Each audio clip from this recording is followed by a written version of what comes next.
Mga ka-Erts, simula pa lang pero ramdam mo na agad yung init ng kwento ni na Edward at Marian.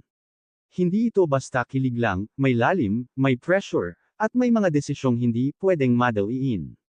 Si Edward, diretsahan ang galawan. Hindi na nagpaligoy-ligoy, nanligaw agad.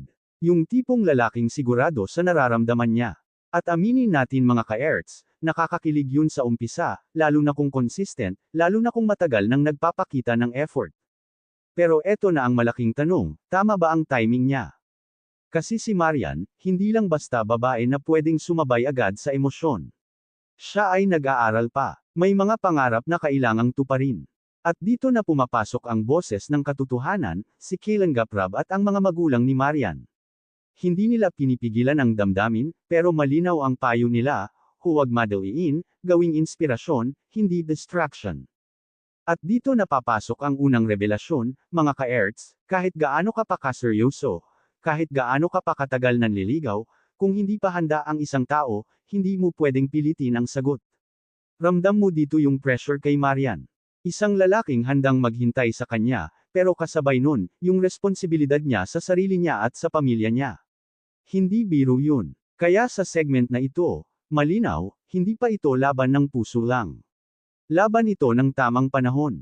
Kaya mga ka-Erts, tanong ko sa inyo, kung kayo si Marian, ano ang pipiliin nyo? Puso o pangarap muna? Ha? Magsasama na. Magsasama kayo?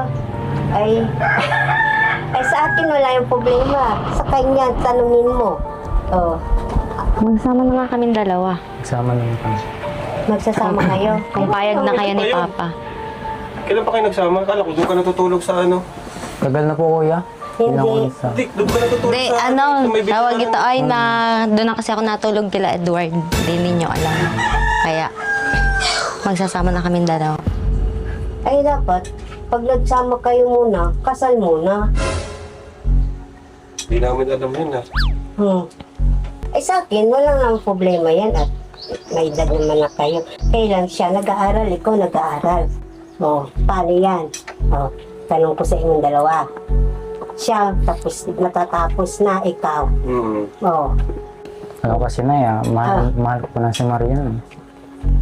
alam ko naman. Gusto ko na isama sa isang bubong. Sa isang bubong. Ay, dito na lang sa isang bubong. At sama-sama na lang tayo dito. At isang bubong lang dito. Straightforward yan.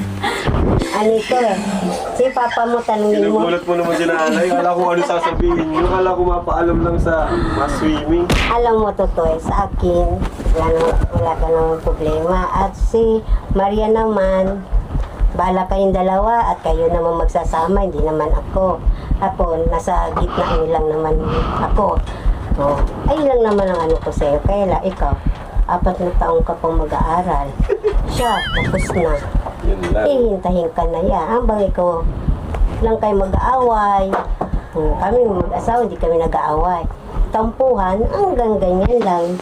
Ito nandito ko na rin. Tanong mo rin si tatay. Sabihin mo na rin kay Kasi Papa. syempre, makaano tatay. Ayun, sa totoo lang naman, gusto ko na rin naman mag-asawa yan. Kaya matahimik na sa bahay yan.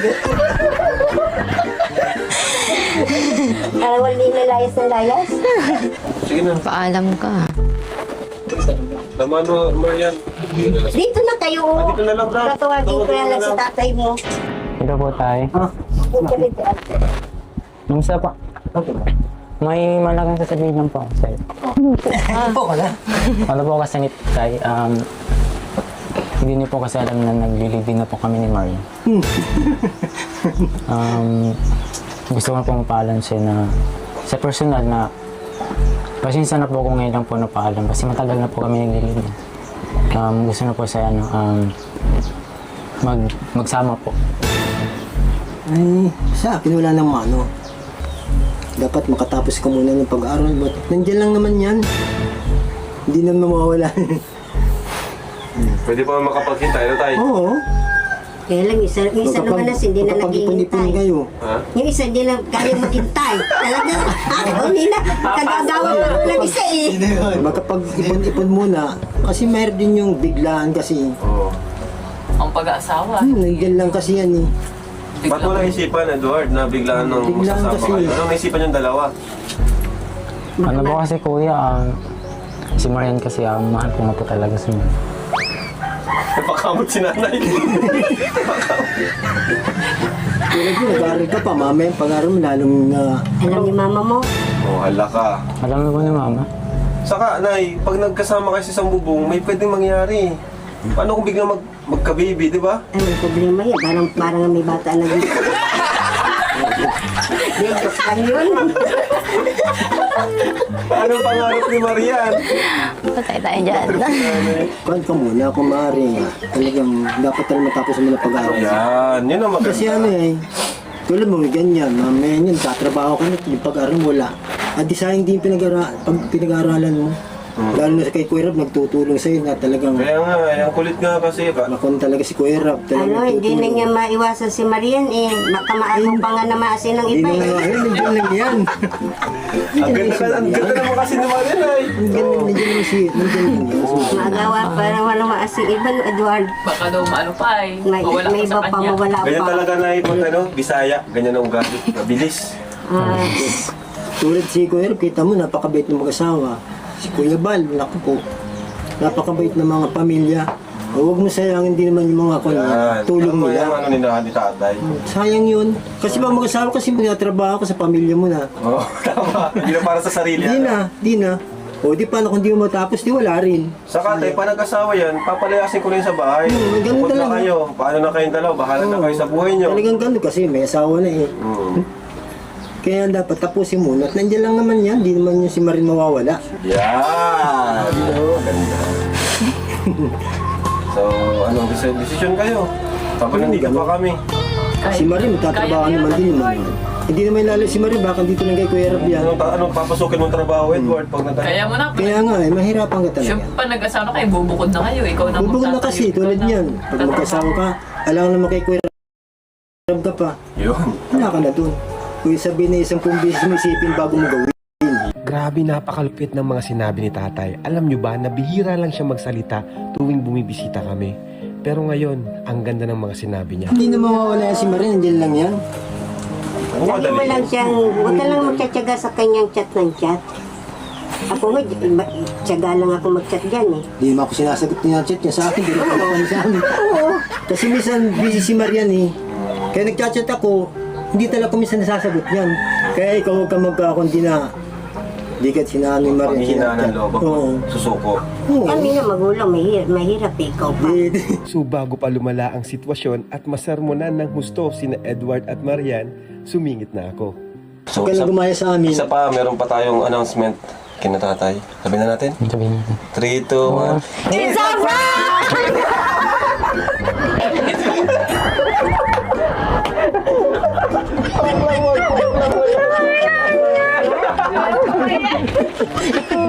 Tatay, seryoso na si tatay. Saan kayo naman? Wala Walang kasing problema, sa at ito naman eh, Kaya lang, hindi pa nga kumain tapos kami. eh. Hindi pa naman tapos talaga. Kaya nga, grabe si tatay. Grabe yung mga sermon ni tatay. Nabira, tuwing napunta tayo dito si tatay, tahimik lang si tatay.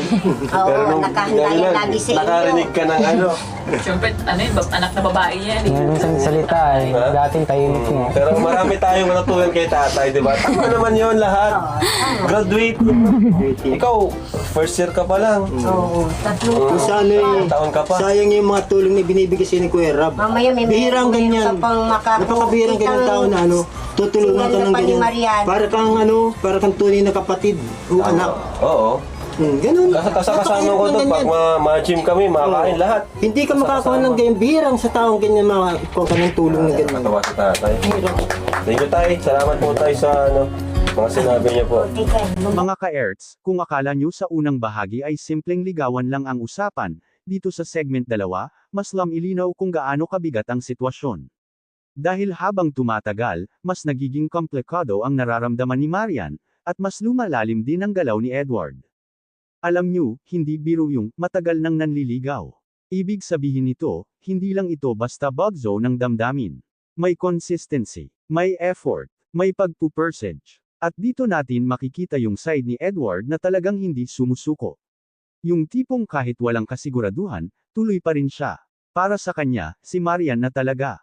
Pero eto na nga mga ka-Erts, habang tumatagal ang panliligaw, mas lumalakas din ang pressure. Hindi lang kay Edward, kundi lalo na kay Marian. Isipin nyo, araw-araw mong nakikita o nararamdaman yung effort ng isang tao para sa'yo. Natural lang na may maramdaman ka. Natural lang na may kilig. Pero kasabay nun, nandyan din yung takot, paano kung ma-distract ako? Paano kung maapektuhan ang pag-aaral ko?